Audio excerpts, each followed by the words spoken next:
I actually lost them. Oh, that's better. Yeah, they are. That's what you stayed in because you put them in the pocket. No, I'd like with my friends we were wrestling, and the backs came off. looking at Took them off before I went to bed, and I threw at Matt's house. Yep. Alright, it is 6:30, so I'm gonna call the Wednesday, May 28th, 2025 School Board of Education meeting to order. We'll raise for the Pledge of Allegiance. I pledge allegiance to the flag of the United States of America and to the republic for which it stands, one nation, under God, indivisible, with liberty and justice for all. With that, I will call for a roll call. Jan? Here. Kaisa? Here. James? Here. Corey? Here. Myself is here. Item D is public comment. I don't have anybody that requested public comment before the board, so we'll move on to item E, which is student voice. All right, tonight we have an 8th grader with us tonight to talk to you about her amazing project that she did. So this is Lila Meshuga. Hi, I'm Lila Meshuga and I'm in 8th grade. For our Holocaust unit, we had to choose a topic to research and share with our class. I decided to pick the all-females concentration camp, Ravensbrück. I decided to research and make my art project about Ravensbrück because I could immediately tell all the horrors and experiments that happened inside the camp. I first learned about the main details about the camp, like how it's all women and how they had to rotate between working jobs. Then I learned deeper about it, like the Ravensbrück rabbits, which heavily inspired my artwork, and how the woman got sold to the guards.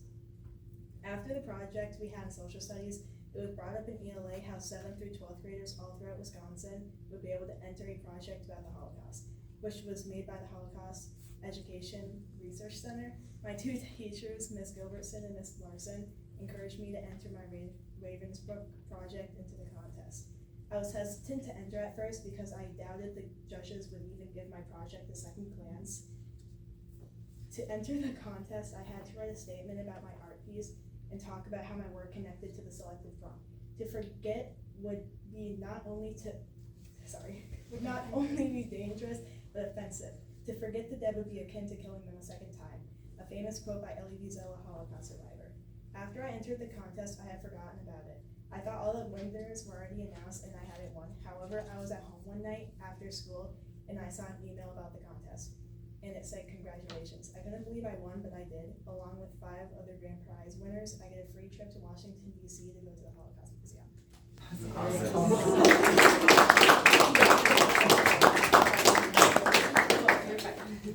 So you painted the rabbit? Give it a look. Sweet, right? Maybe a little bit. How long did it take you to work on this? The rabbit took me like 3 hours to paint because I had to let it dry to do the layers. And then like all the different papers, I mostly worked on in school, so it was like between like 2 or 3 days for social studies because I had to glue them and then I put like water on them to make them look old. It's really, truly phenomenal, the whole story. Yeah. I'm so glad you were brave and able to share with us. And I hope you come back to tell us about your trip to DC. Yes. And Lila is really lucky because she's going on our 8th grade Washington DC trip with us already, and then she gets to go a second time for this prize to go to the Holocaust Museum. So Very cool. Thank you. Dr. Stiles was who passed along the information to McKellen B about this foundation and about this contest, and we had a handful of kids enter, some writing, some other artwork. So And socially, they get to do a project about whatever they want related to the Holocaust after we learn about it. And I encourage like lots of like choose what you think is interesting. Like it's huge. So yeah. Great job. The beauty is, right, we get lots of emails. So it was sent to me, I'm like, hey, do it if you want. And then they did it. And then we did it. And like, right? So it's a beautiful piece, how it all comes together at the right time. Do you guys visit the Holocaust Museum in the Washington? Yes. DC trip? You do? Yeah. Very cool. So it'll also be interesting because we'll go and then she'll go with this really small group. So it'll be interesting to see how her experiences compare. We're super So proud fun. of you, Lila. Great Thank job. you to the teachers, you guys are awesome. All right, thank you guys so much. Have you adjourned? No. Whoa. All right. I love second that one. Yes. Item 2 is the consent agenda. Board, you have the consent agenda before you. What would be your wishes? I would like to pull 5, 3, 0, and 6.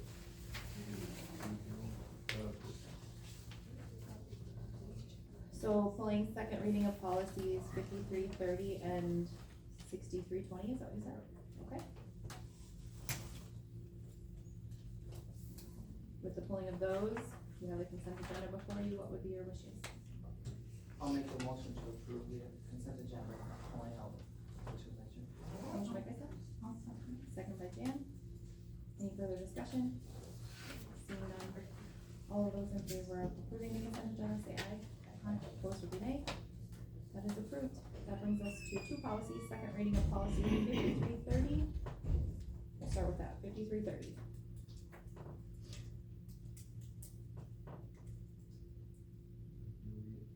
I don't think we need to read the Or what? policy, no, if you wanted it pulled, that'll be the time.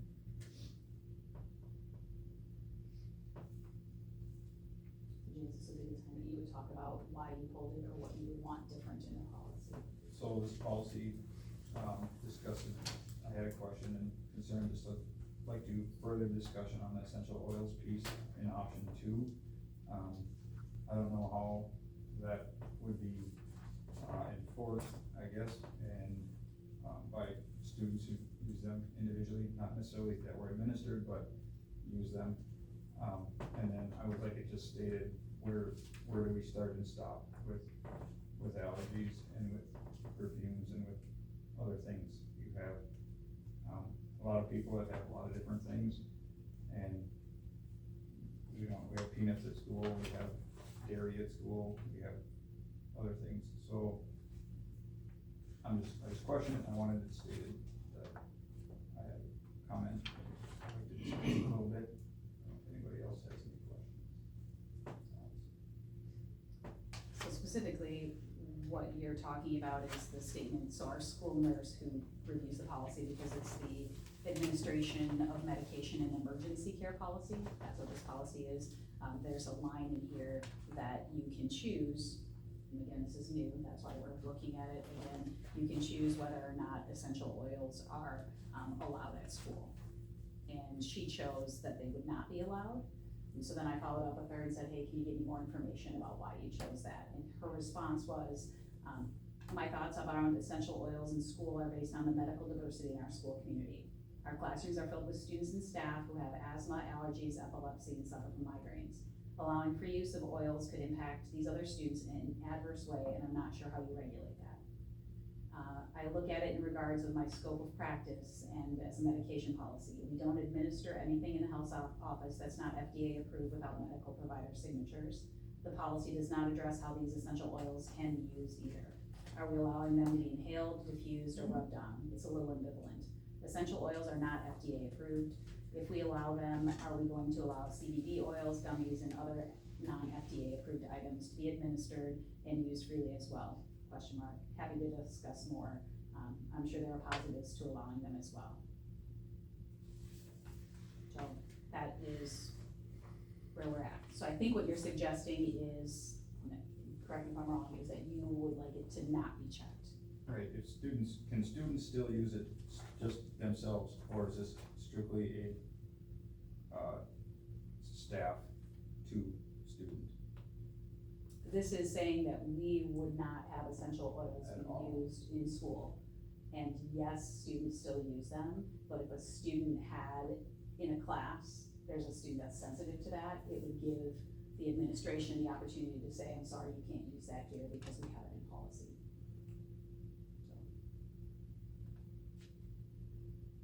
And we talked about it as administrators, and we haven't had concerns with essential oils in school. Acts occasionally at the middle school. But as far as the principals go, or administration, or anybody else, there hasn't been a problem, that you know. I mean, and I'm not saying everyone who is. They support what Rachel thinks is important, which is kind of where they're coming from. As our school nurse, if she feels like this is what we should put in play, they stand alongside that. They weren't saying, raise my hand, we need to do essential oils.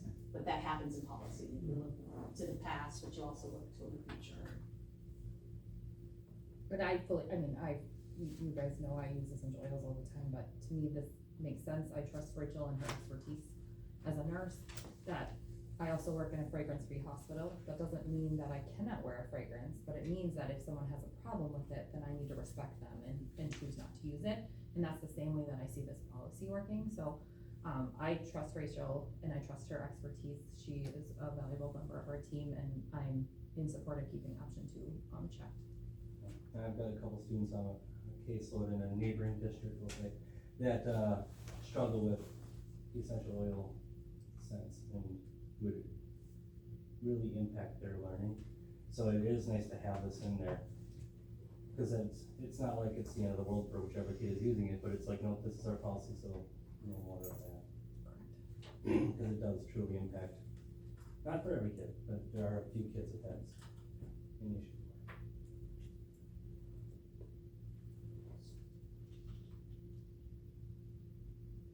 So, with that, So we're making it checked around. well, we need somebody to make a motion. We're either making a motion to approve this policy with option 2 checked, or we need somebody to make a motion without option 2 checked. I'll make a motion to approve, policy 5330 with option 2 checked. I'll second. Second by Corey. Any further discussion? To keep it. To keep option 2 checked, which, selects students are prohibited from using essential oils at school.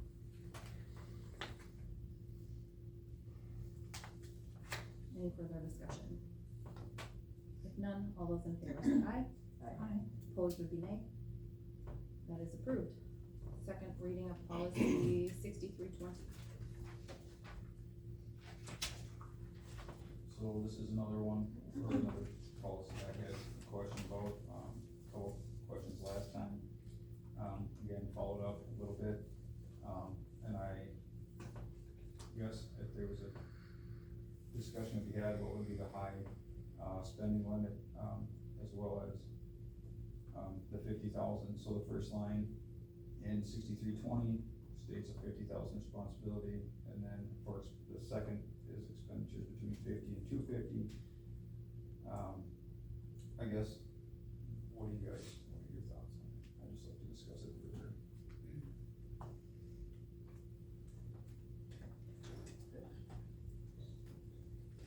It's not asking permission.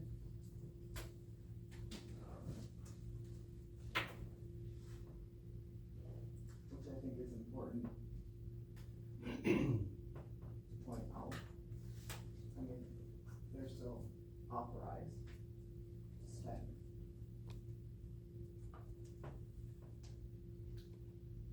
I think it needs to go higher than what we currently have. Higher than the 10,000?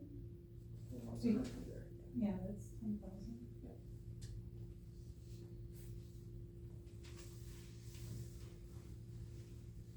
So I have a question for Shannon, would it be, acceptable to do like the 25,000, move that 10,000 to 25 instead of 50? And then between 50 and 75,000 would be the number there, I guess? Would that be objectionable, or would that be something that would fit in the lines? I think I have concerns between 50 and 75, because I know the amount of work it takes to put an RFP together, and how the timeline of which it happens, and how you have to put it out there. So to have 75,000 as the high end of that, we would be doing it, even to do it 3 times in a fiscal year is a lot. Okay. So, that's why that 250,000 is in there. Is there a reason why you wanted to, or lower? Well, I guess just more, communication and more, I don't know, because it's basically, somewhat already approved at an annual meeting, and, I guess I would like to see as much,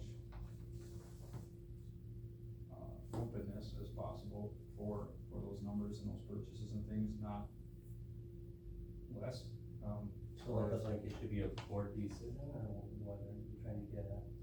No, just be, I don't know, not more public, but public, you know, I don't know what the degree is that those purchases are, or those are public or not public, I just We feel approve a like bill. $250,000 was a lot, you could, that seems like a lot of money, I mean, I think would be, I guess, maybe in favor more like 100, if that was a better number, Shannon, or not, I mean, than 250, I guess. But we do approve the bills, all of them that come through, and they're technically all public. After the fact, though, Right, the budget it's is all just set, after the. until a check is written, it's just a budget, it's just a forecast. If I'm understanding this correctly, so for expenditures up to 50,000, it's the responsibility of the superintendent to use good judgment and business procedures to make purchases. For expenditures between 50 and 250, the superintendent and or his or her designee will seek 2 quotes. And then general suitability. And then for over that, as it stands right now, is the competitive bid process. And so to enter into that more often is gonna take time away from purchases. And I'm thinking back to some of the larger purchases we've done lately where we couldn't even get 2 bids, even if we tried. So to make that happen more often does seem like a few different things. One, it may, in your words, create more fiscal transparency, I think is what you're trying to say. However, the fiscal transparency is only going then to us, cause it's not, I mean, it comes to the meetings after the fact, but we're not gonna hold a special meeting or something to review them. And then second, it's just notifying us, so it's not gonna change anything from our outcome, because we approve a budget, we authorize you to use that budget for what you need to use it for. And so it's not truly gonna change anything from bid item to bid item, because we're trusting you with that. That's what I was trying to say. Right. That's where I'm just confused, I feel like, is this? I guess I don't know the point of lowering it, unless you're saying like, you want the board to tell them, yep, go ahead and do that, which I would not trust the board to make that decision. Overall, when it comes to some of this, I would trust the experts, the people that, the superintendent or the board picked, and would hopefully know that to trust their judgment instead of the board, and I just feel like it's really inconvenient to keep bringing some of those, but I could be thinking way wrong, it's just my, I don't know.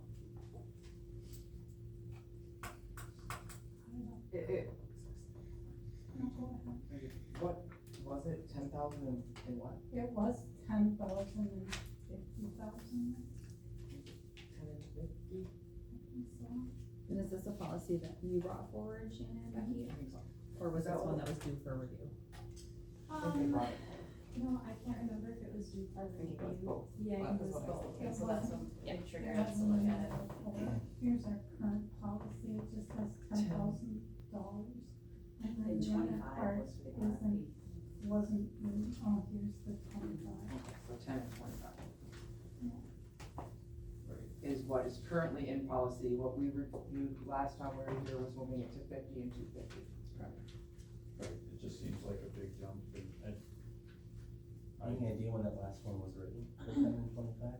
2016, Well, it was actually adopted in 2016. and then reviewed in 20. I have a question though, so it has expenditures up to 50,000, so is that per item, or is it like per project type thing? So I'm gonna go back and reference the freezer unfortunately, but, The Jan Carlson Yeah. freezer? Okay. but, because, yeah, the freezer, you had the cement, you had everything. So could that have been 2 different purchase orders or even more, because it's electrical too? And if some of that fell under the 50,000, we wouldn't really know about it. But if it was by project, at least then we would know the total cost of that project. Because sometimes if you're approached in the community and they go, you know, how much was that? It's like, I don't know, because you have to make sure you catch all the bills that come through the bill list, and they don't all come in the same month. So about so I'm asking about that one, and also like when Ray was here, when we did that stuff with Ray, and he was talking about the curriculum should come before the board, the cost of it. Now, if that was under the 250, we wouldn't know either. Well, except we have a line in this policy that says the school will not expect bids or quotations for educational items such as textbooks and workbooks. And that's right Because we down. don't bid that out, Right. the high quality. You pick the book, I mean, the Yeah. staff and the administration pick the materials that's gonna happen. But he mentioned even then that we should be aware of the cost before, like, it goes forward. Right, I think But- before, but when you say before it goes forward, do you mean, so you wanna approve it? Or just say, oh, I know you're gonna send this through, cause those are two very different Right. pieces. Well, That's because what I this think. says that you can do that, the superintendent is allowed that, but, Well, in like the ELA materials for Right. 4K-5 were $250,000. But we looked at 4 different products, but we didn't go with the cheapest. We went with what was best, that our teachers thought would be best for our kiddos. And We that's how it actually should split, right, but we never came to you and said, I think I said at one point casually, like, hey, ELA materials, we're switching away from this to this because of the science reading. But I don't think we ever talked about prices. And that was actually funded through ESSA dollars too, which was a whole nother piece of why we had money to I spend missed to those that. dollars. Yes, I miss those dollars as well. Right, so it's this weird dynamic of, to me, when I read this, it's all about when do we have to get an RFP? When do we have to put stuff in the newspaper? When do we have to have sealed bids? When do we have to do that piece versus, are you guys gonna be okay with what we purchase? Like when it comes to buses, we talk about it and put it in the bill, and Steve actually talks about it. When we put in the price of things, quite honestly, you buy a new server, you're over the amount of money. Or to your point, our Heartland contract covers a lot of things, but if you look at the cost of money that we spend to Heartland, it's a lot of money. But we aren't getting bids because we're in a contract with them. So that's where I think it becomes really tricky. James Heartland for us is who does all of our tech work. So pulls the lines, puts up the things in the room. But, so, with them though, you don't go out with an RFP every so many years, it's basically you're just renewing that contract. With Heartland, best practice would be every so many years you review those contracts and if necessary, back out on that fee. Absolutely. And what dictates that it goes out for an RFP, the 250,000? If this policy were to be adopted, correct. I know, James, you had recommended that you move it down to 25 and 100. That was what I thought, and it like, just as a form of transparency and trust and perception, like it appears we have less to do with it, and whether it's 100% or not, it appears we have less to do with it, and that's part of our job, I guess, and it's better to work as a big group than as a smaller group. I mean, it feels like it's a lot of money. So are you saying the board should have a say on those purchases? Cause that's what I'm getting, and I fully disagree. I couldn't disagree more with that statement. It is not our job to itemize things like that, and I don't know, I don't agree with that. I guess I have an issue with that. That's not what we're here to do. We are not experts on these itemized things. Sometimes you get someone that's maybe strong in that field, but the whole board very rarely is gonna be. You're saying like me as a social worker, I'm not licensed to tell you, No. Becky, what curriculum, or Heartland, or It's just, there's certain things that a board, that's what we are designating. we hired a superintendent, that was our decision. Now we trust that decision, if we're talking about trust, our trust is now in Becky, that's our trust. to me, there is no trust if we start to itemize things like this and like, no, I need to have a say in that. Then, I know you say you want, we need to have trust, that to me means the same if we have no trust at all if we're doing it. This is a big jump, and I wanted to discuss it. Okay. So I mean, I don't, just transparency and working together, I mean, I guess I thought that's what We are, but that's the thing, so it's either, are we lowering the money, or are we lowering it, but also they gotta come to us and tell us all these things, cause there's, again, it's two different things. You're not just lowering the cost, you're also having them basically come and get permission, That's gonna hold everything. which I totally disagree with. I'll listen to the lower money. I think it's fine the way it is, but I can be talking to lowering the money, but I can't agree with, they need to come to us, and we say yes, or no. We already did that. So if you lower it, the only one that would be affected is if you went from 250 down to 100. All the other stuff would go through. How many, contracts, or you said the curriculum would be over that 100 or 250,000, yeah. 250. Mhm. Let's see, How many do we probably have in the district? 3 in the last 2 years.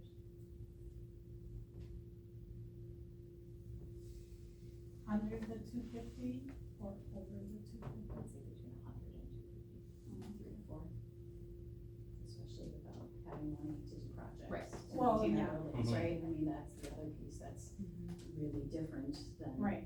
7 years ago, because we were doing projects over the summer that were a pretty big deal, and now we're looking at, okay, can we do half the parking lot now and half the parking lot later? For real, yeah, very different. Only thing that is like really coming to the top of my head is the buses, and we approve those. I mean, that's really the only thing that's truly popping in my mind of recent, like this past year, was the buses, cause they were like 180. There were Yeah. some Heartland things that we did, some access points that were With the remotes. So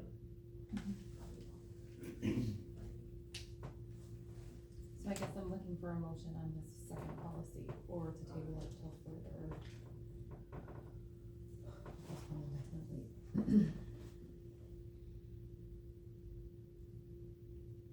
I guess we can move to postpone. That would be I'm your, good. that would be your motion. Yes. Is there a second to postpone this I'll second policy? Motion by James, second by Jan. To postpone definitely. Yes. Any further discussion?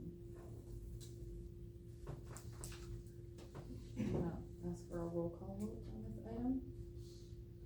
So the motion is to postpone the second reading of policy 6320. Jan? Yes. James? Yes. Kaisa?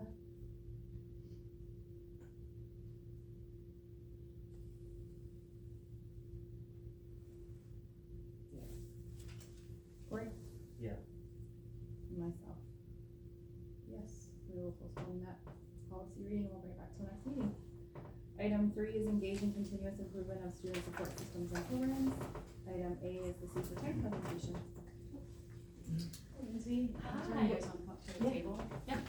So as we had talked about in the previous meeting, we partnered with Season 10 to have some preliminary tennis court conversations. So we have Lindsay here with us tonight, and I think it's our LinkedIn. Brian said he's on. I can see somebody. Okay. Yes. Brian Brian. virtually, Yes. Lindsay in person. Yes. I'm gonna turn it over to Lindsay. And I'm sure you're Brian. It doesn't look, I probably should stop. Okay. No, can you talk again, Brian?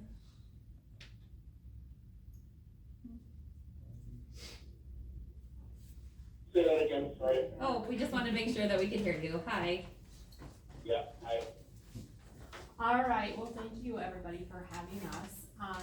As Shannon said, my name is Lindsay Schreiner and I am a facility advisor with CISA 10. As you are well aware, there are 12 CISAs in the state of Wisconsin and we all do something a little bit different. within CISA 10, we have facilities management, and since we're the only CISA that has facilities management, we can go anywhere in this state. And kind of our goal and our mission is to help and support school districts with their facility needs. We started out in 1990, doing some energy efficiency and environmental work, and that kind of morphed into what it is today, where we are not only still doing the energy and the environmental health and safety, but we're also doing facility audits, construction management, owner's rep agreements, we're doing referendum planning, capital and operational.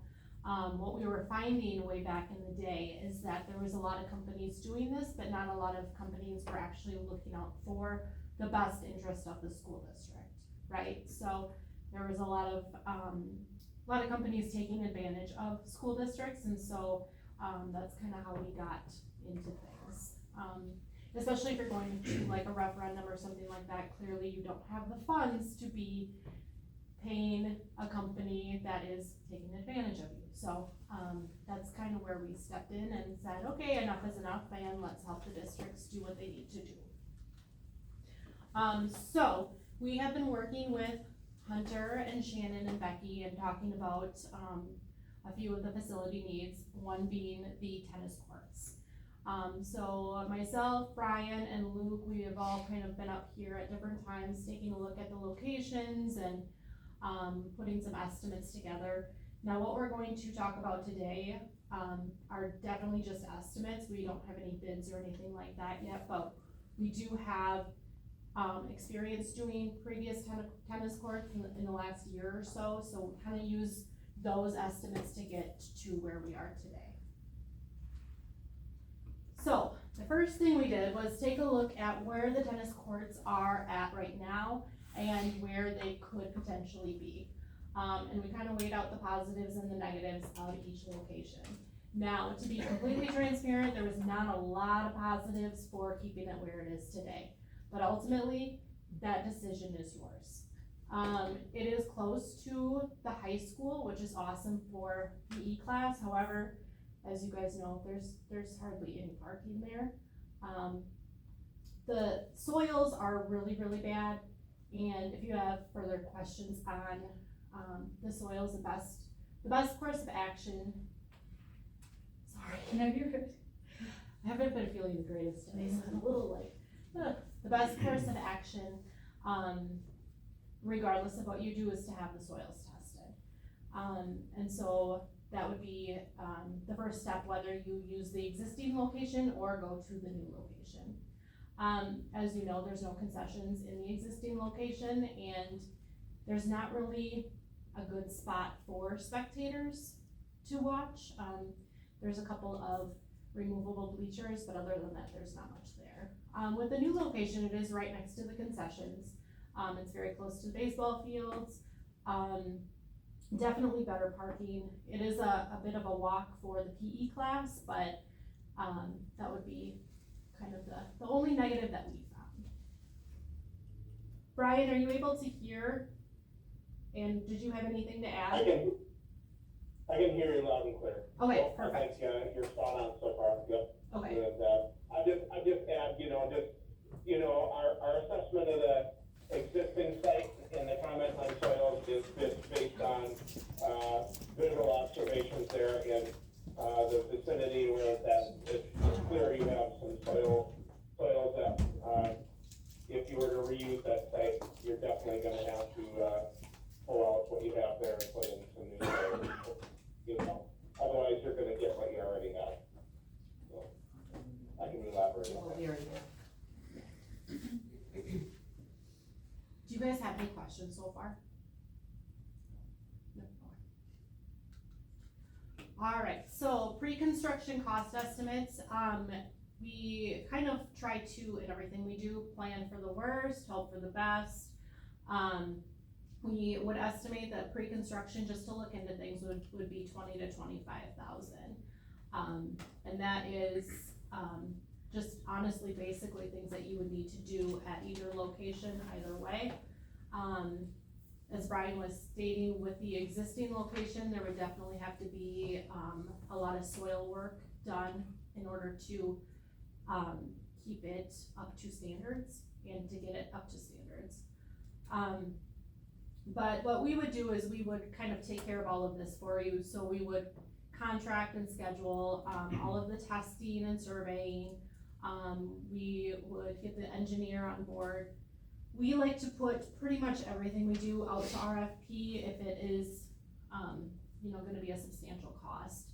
And we competitively bid everything, and so we would just present all of that information to you.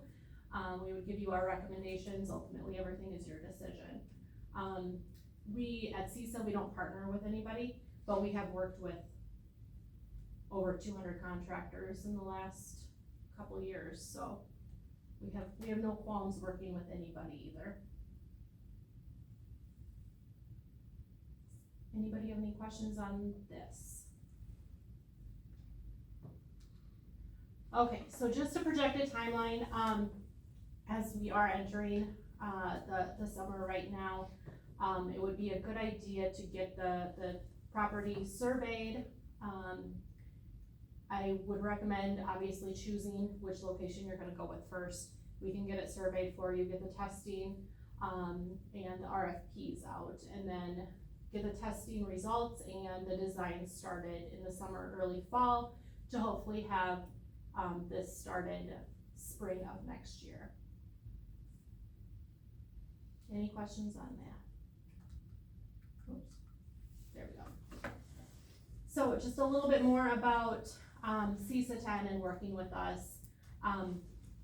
We would kind of be the subject matter experts for you guys and for the district staff.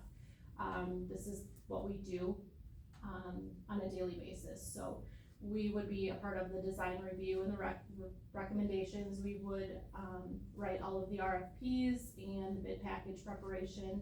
That's gonna include all the insurance, the bonding, the contracting, anything and everything.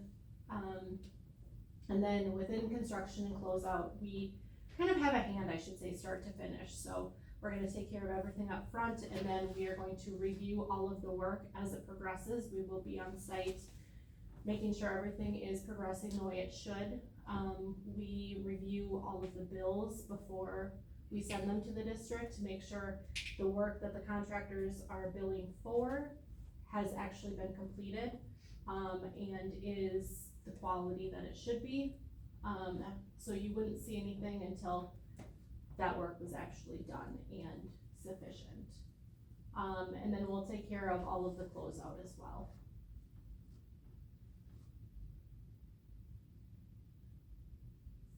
Do you guys have any questions on that? Okay.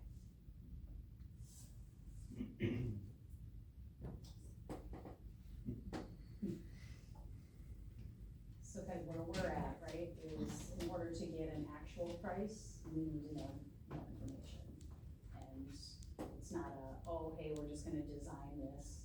Cause I think about how we did the elementary school, right? We partnered with an architect and they create somewhat of a design, and then they're our partner through to get a referendum passed. This is not that kind of situation.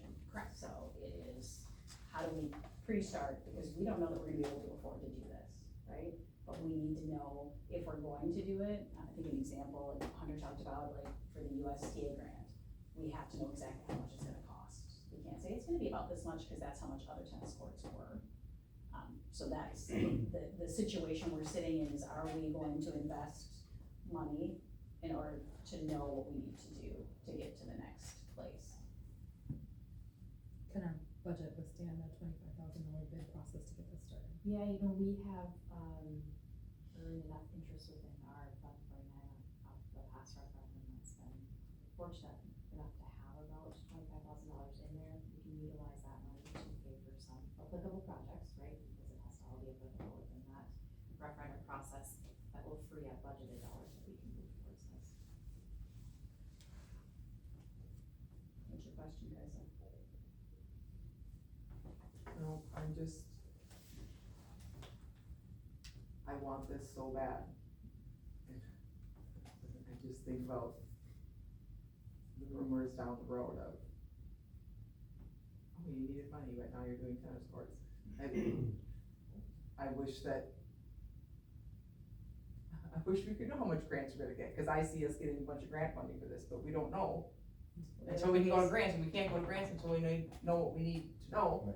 I would also say that it's also part of our programming, right? So Absolutely. It's not, we're not adding tennis courts. Yep. We're saying tennis courts are something the Osceola school community said they wanted, and they supported tennis teams and through FIAD. So it's a core facility versus a, hey, this is extra. I mean, and Well, Jeff you're gonna talked hear about that. it, I'm always gonna say Jeff Yeah. is the one who talked about it. Unless we want to, what was the word you used, eliminate, no, you used some terrible word. Dissolve, I think. Well, I think it's so good for the whole community. Yeah. Absolutely. So, Just thinking if out I'm loud. understanding correctly, we need to know if we're moving forward or not, and if we're moving forward, do you need us to pick a site? That, yeah, because if not, the cost just doubles. Because if you're gonna do soil checking, well, you can say this. Yeah, if we have to, drill for soils on both locations, then that's gonna double our cost for that. So if we can pick one site, then that would be more cost effective, for sure. So then I'm gonna turn this back on you and say, what site do you recommend? Sorry, but not. Yeah. No, I think from both the school and community perspective, it would be better to have them on the, current soccer field, just because, I think the soils up there are better. I don't want to run into the same issue in 10 years. And I also think that while it's farther away from the high school, we're also bringing in intermediate school, into it, and they can utilize it. And then high school can still walk up there. I feel like they're always walking somewhere through there anyways, all the school kids, so, and that seems much more feasible than taking intermediate school kids that way, just. Can I share my other thing going through my head, and maybe Jeff and Hunter can help me? I'm so worried about the soccer people saying, you're taking your soccer field. And that we're favoring tennis over soccer. Can you reassure me that we have space elsewhere? Please help me. So, Cause I don't want that to be the thing either. so the plan would be then to reclaim, and this is my vision anyway, I can't speak for everybody else, but my would be to reclaim some of that current tennis facility to recreate a soccer practice field. Our game field already acts as the main practice field for both our soccer teams. Yeah. So in the fall for the boys, we split half and half,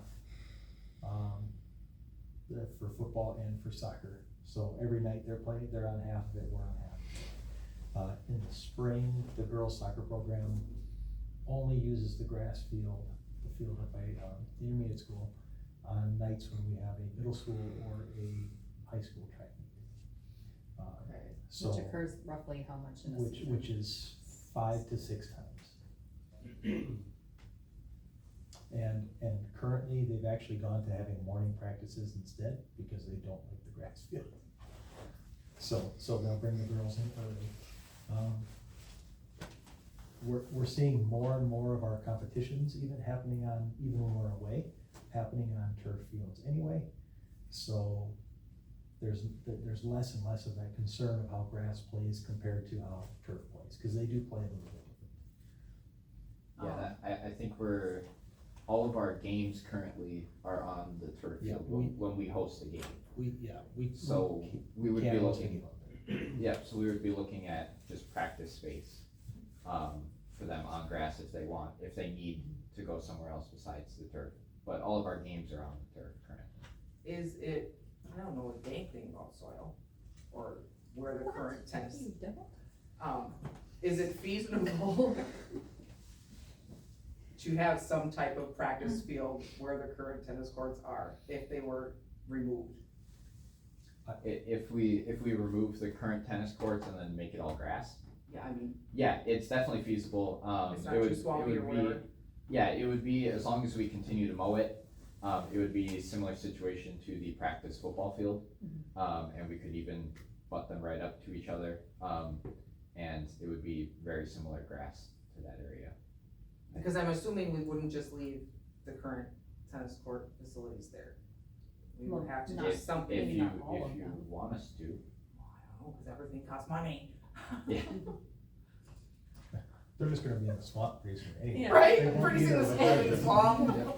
It would be a lot easier to maintain soccer fields where the current tennis courts are, because, you know, with the soccer, you're not having the asphalt or the concrete on top to crack and Yeah. break apart. That said, you mentioned another topic of, well, what about soccer, you know, what, are they gonna feel left out and that type of thing, and the sad state that we're in today, that most school districts in the state are in, is that you can't afford to do all of the necessary upgrades that you have, and so you have to pick and choose as you can, and I'm sure just like every other, I shouldn't say every other, but most of the school districts in Wisconsin, you will have to go to referendum again at some point, probably some point soon.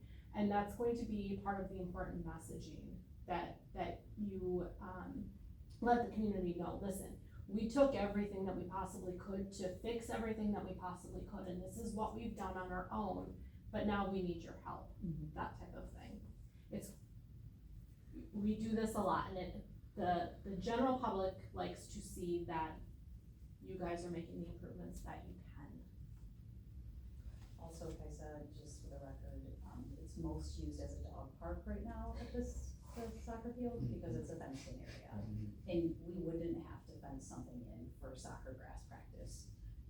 Ideal, but they also kick the ball really high, so you don't have to do that. So we Yeah. think next to the intermediate school, where the students play at the bottom of the sledding hill, that's also a grass area. So there's lots of opportunities. We have at the elementary school up the hill there, that used to be the soccer field. So I mean, that could be a practice spot as well. I have no idea what you're talking about. Like, if you walk out of the gym. Yep. And there's the big hill, that's where we used to have the soccer field was there. Do you know what I'm talking about? Did you know that, Jeff? Okay, cause I'm okay. Yeah, that's where we used, I mean, before, okay, I'm dating myself here, but before the high school was built, that's where we did soccer, was there. But it would be a really good practice field, cause it's elevated, there's parking, all of that kind of stuff, so it's something else to look Yeah. at, but some options. I have hesitations with the swamp. I you know, I have a son that plays baseball in that field, and when they get too far out into the outfield, I worry about, you know, slipping into the mud and drowning in the swamp and all that.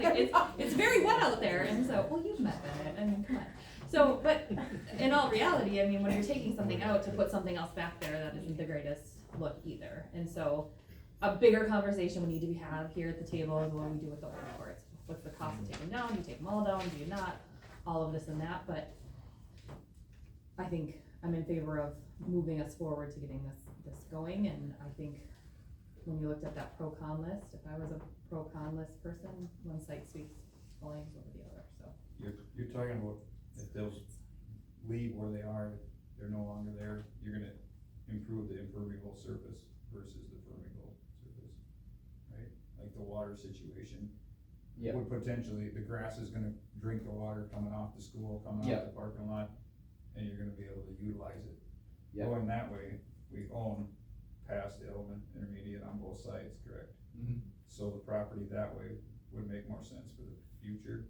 You know, if we expand building or new building, it would be that direction. Mhm. So it's site prep or prospect up there. I'm all for moving forward with it, because I understand the concern about the soccer team, but we legit could maybe lose an entire tennis program without doing anything. And as we've heard, soccer's got spots and it's just a few times to get paid and use those few times pays that other practice field, so. Yeah, I wish it was cheaper, but I do agree, like you mentioned, we're getting an estimate and we're not having the person giving us the estimate being the one that's building, which is what we heard the public talk about when it came to whatever, so that's also huge too. So, yeah, I'm all for going forward with this at the newer location.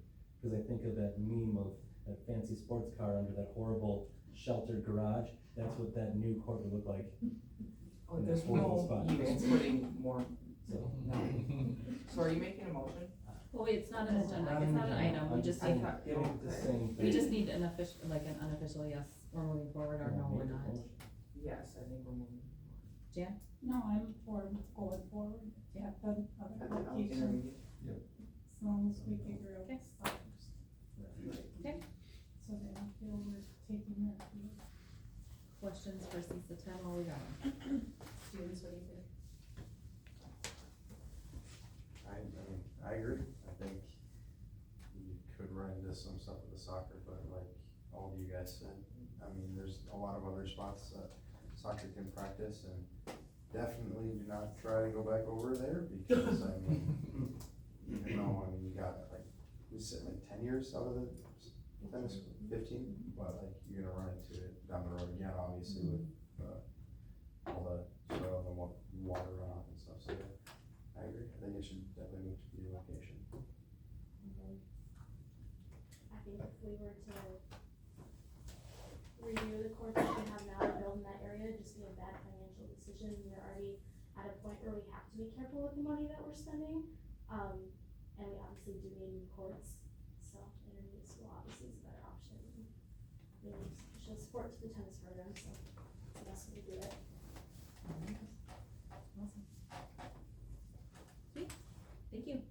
Yeah, can I just say I'm at board meetings pretty much every week, and I've never seen student representatives sitting at the table for a Aren't they meeting, awesome? and I think this is awesome. We do too. We've got some Yeah, we awesome love it. student reps that we're pretty lucky to have them too, so. Although it's early for one of them. Yeah. We will see. Not too sure yet. It's your fault. Thank you.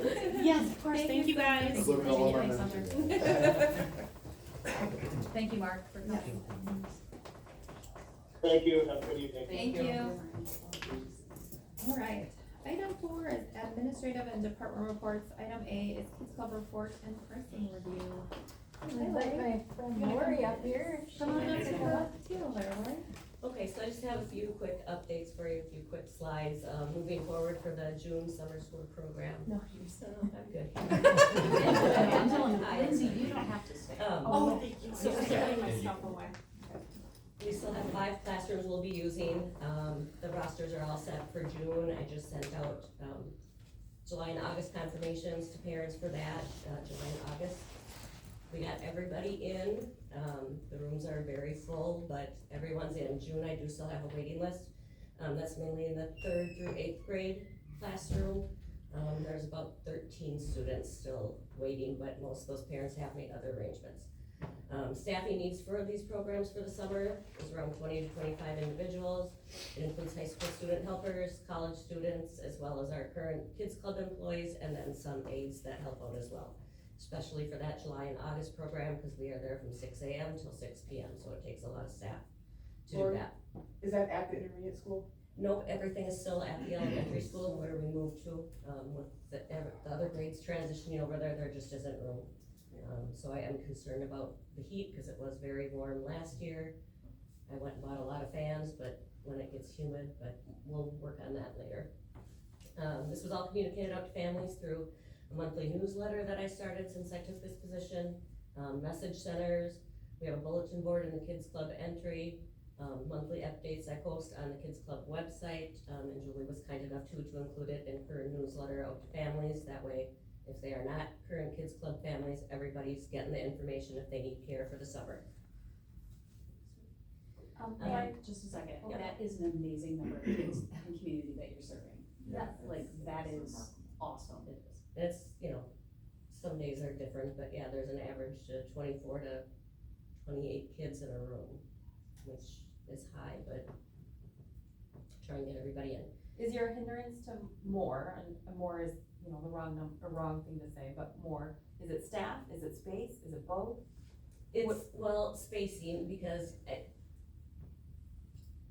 for 4K and K, I don't wanna have 30 kids in a classroom. Sure. They're just spacing wise, and don't quote me on what the rule is, square footage per child. But when you have activities and things going on, you're just asking for trouble and behavior issues, so unless we had, if we had another classroom and I could get more staff, then everyone would get in. That may be something to look at in the future.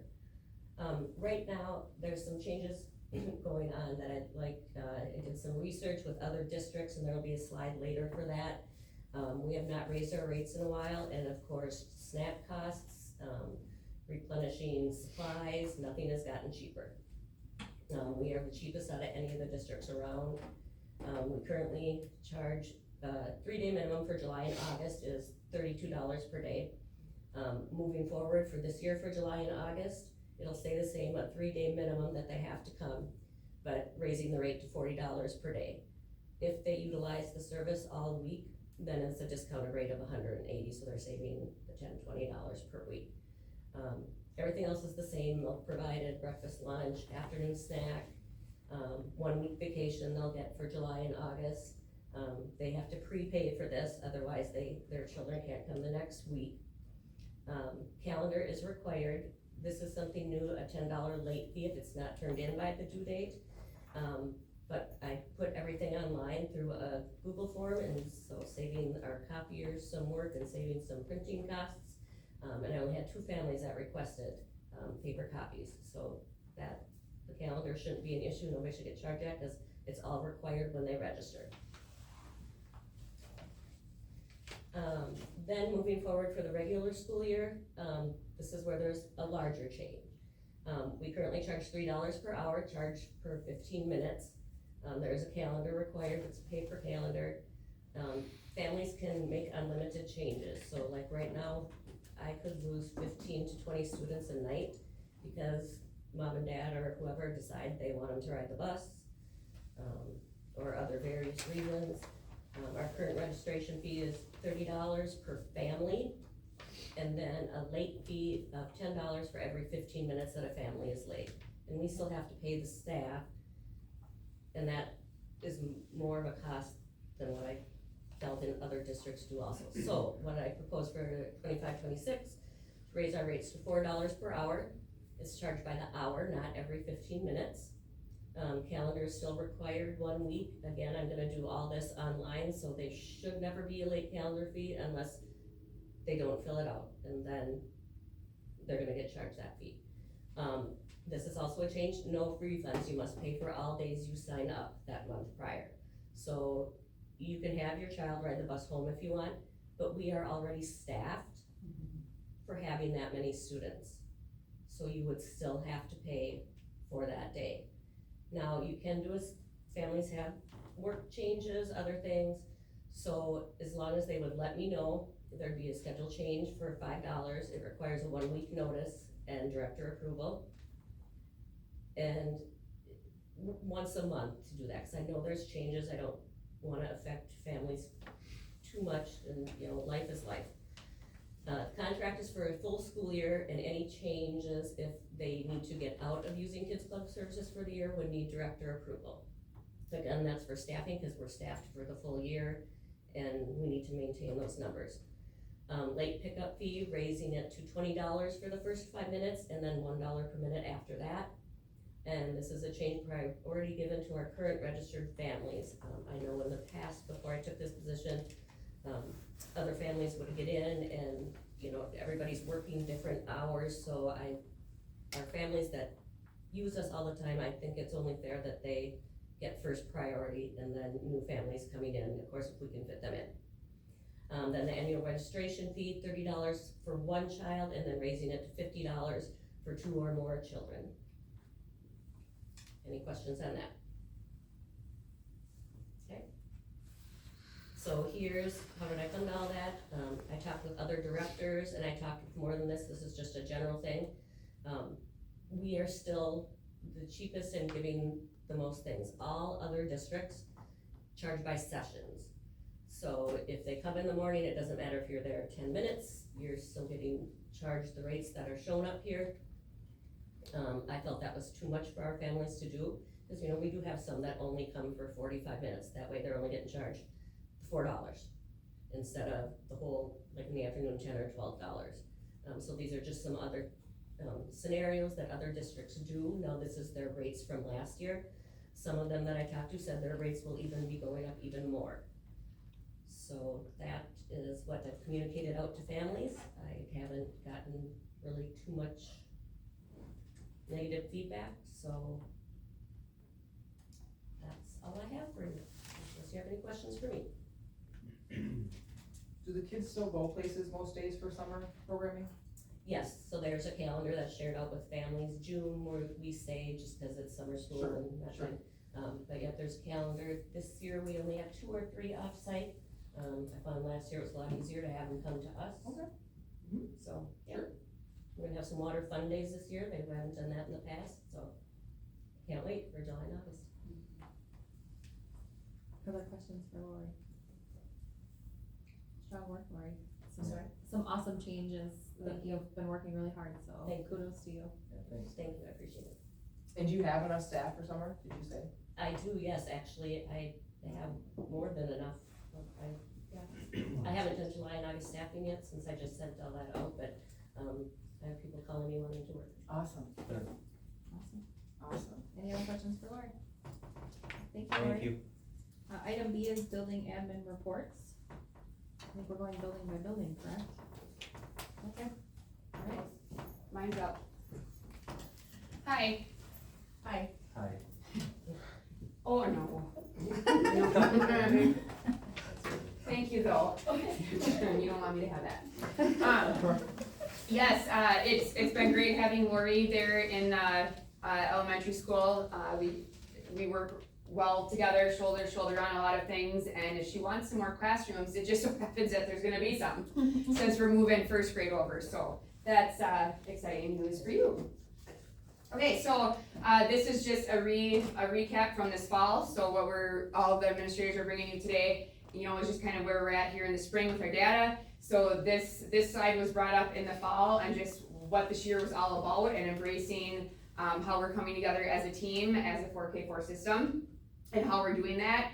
And really we're doing that not only through all the things that we're doing as a staff, but we are all in this together and doing what is best for kids. So that's just been the piece that we've talked about in both buildings all year, and it's what this entire district continues to do. So I just wanted to throw some pictures up there because no matter if there's the best days in the world or the most challenging days in the world, it comes back to something like this right here on this slide. It's all about the kids. So just throwing that out there, because now we're gonna talk about some academic data.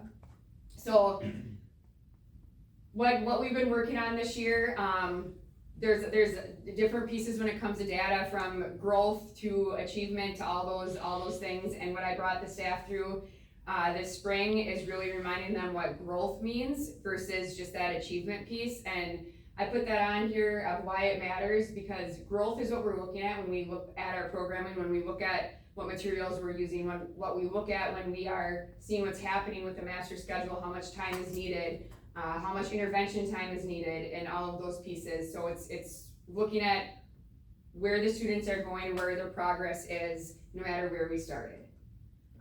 Our spring data, this is coming off of our NWA map. This was after we took the forward exam. So the kids, please remember how much we've tested them this year. With Act 20 and all the things, I feel like every other day I was seeing students being assessed, which is very hard, because it's a lot of data, it's a lot of testing, we're doing what's best for kids. I'm going right back to that because I don't know what else to say when I say all we do is test them. But when you look up here, this is now spring. I did not put what our fall was compared to this because I'm breaking it down a little bit different for you guys as we go through here, but you'll see at or above benchmark and then below benchmark. And please note, benchmark means like grade level. It's where NWA is saying we should be at compared to the forward exam, where students should be falling, meaning that they're exactly where we need them to be for their grade level. So you can just kind of see there where we're at, the percent of students, and then what that truly means by the number of students. So with that, the next slide. It did it on my computer. Oh. This is why we can't trust you with a clicker, Julie. This is I don't, yeah, I just can't, yeah. Do you want me to turn on and off the screen?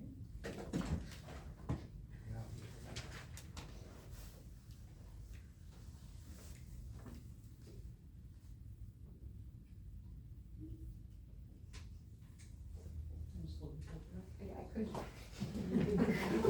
Yeah, I could swap Four slides on one. Is there like a power? The remote should be on the table, right there in front of James. They're not good for me either. This is the universe's way of saying I drove to the bathroom. I'd rather be teachers.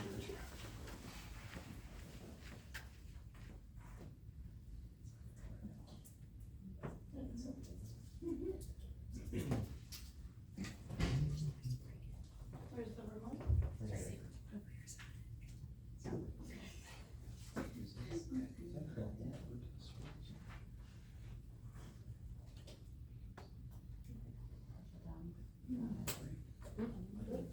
Look at that, I'm getting upside down.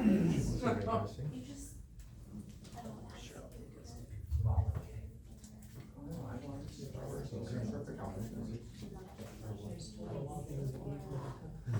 That's what I was thinking, but like, even that.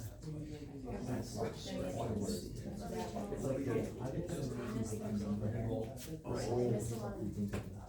oh, okay. I was looking at that, you know, there's still a lot, you know, people. Your attention to the slide.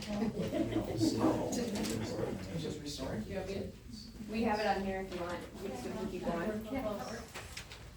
Oh, maybe it's gonna work.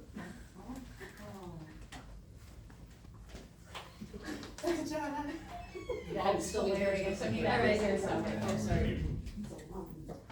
Okay, keep talking, Julie. Okay, Really. quick, right there. Okay, so that being said, this is just a snapshot of what the goal was. So the goal this year was really looking at those students who are falling below grade level and trying to increase that as much as possible. A lot of times we're looking at the whole entire picture, so this is just that snapshot. And as a 4K4 system, we looked at that snapshot of looking at the students who were falling below, okay? So this is all intermediate school data right here, so 2nd grade, 3rd grade, 4th grade. In literacy, in fall, we had 169 students who fell below. Okay, so again, this is 2nd, 3rd, and 4th. In the spring, 158 students fell below. So what that means, remember, I'm a dork when it comes to data because I love it so much. So 11 students are the ones that we caught, and we were able to get above grade level. That seems, in your head, you're probably like, you idiot, that's only 11 kids. That's a huge deal. Okay, that's 11 kids that we got, we moved them, and we moved them along. Well, it's not because the grade level's in here, the grade level's still moving, it's a moving Yes. target, right? I Yes. Yep, and then get ready for this. Because math, okay, so again, 2nd, 3rd, and 4th graders, math, the fall as they came to us, 175 students were below grade level. In the spring, 97 students below grade level. That means 78, yes, I even used a calculator, 78 kids we were able to push to that next level. Like, that's huge. It's very exciting. Math is, I use calculator, we'll just leave it at that. I'm not a math teacher, but we have amazing educators, both ELA and math in all buildings here, and it's so great to see something like this at 78 kids. Oh, okay, we get to sit down. Okay, good. So then the next is our elementary school, so now we're looking at just kindergarten and 1st grade. No, we're not. Yep, okay, so 1st and kindergarten, you're gonna see the numbers look a little funny here when you are looking at how many students were tested. So we just run into some timing pieces and some different barriers there where we have not gotten all students completely finished yet here for this spring. So it just looks a little funny, but that's okay. It still is going to explain, where we're at. So then the next slide, it's broken down the same way. So in the fall, for literacy, 60 students were below, and then spring, 44. So that means that we were able to move along and grow those 16 students that have, again, our teachers making a huge impact. And then for math, for our kindergarten and 1st grade, and this is where not all teachers are completely finished with the math, so that's why those numbers are a lot lower, but 48 fell below, and now we're at 39 falling below, which means that there are 9 students that we got to where they needed to be. And then our overall well-being, so this again is bringing in all those different SEL pieces throughout morning meetings this year, trying to do something a little bit different with our specials rotation, looking into just all those different pieces when it comes to that social emotional well-being of all kids. And I wanted to put on there because true believer in this is like behavior, all of this is a form of communication. Like these younger students, even older students, even myself as an adult, like our behaviors, we need something. I'm trying to say some things, and as long as we remember that when we are working with, you know, our smaller population, we can see that there are different pieces that we can put in play to make sure that all these kids are being heard. So yes, it still looks as though there's a ton of behaviors happening. Yeah, because they're kids, and we have to teach them. We have to teach them what those behaviors need to look like. So at the elementary school, 87 minors were recorded, and at the intermediate school, 152 minors are recorded. So, yep, I mean, it's just, that's being very transparent. I mean, I'm never gonna sit here and pretend like we do not have behaviors, because we do. It'd be weird if we didn't, they're little. And then this is just, again, our PBIS practices, and we call it the Osceola way, and this is a consistent movement that we have moving forward as a 4K4 system. And it's very exciting as we move forward with PBIS, responsive classroom, that whole piece, that this summer there's almost seven teachers that are moving forward and getting trained in their responsive classroom practices. So that being said, like moving into the next school year, I'll be able to confidently like stand in front of you and say every single 4K4 teacher, educator will be trained with responsive classroom best practices. So, yay. Awesome. That's what I have. Sorry, I broke the slides show. Sure was me. Yeah, do you have any questions? No, thank you. Yep. All right, middle school. I'm gonna come join you. I feel more connected if I come over here, if that's all right.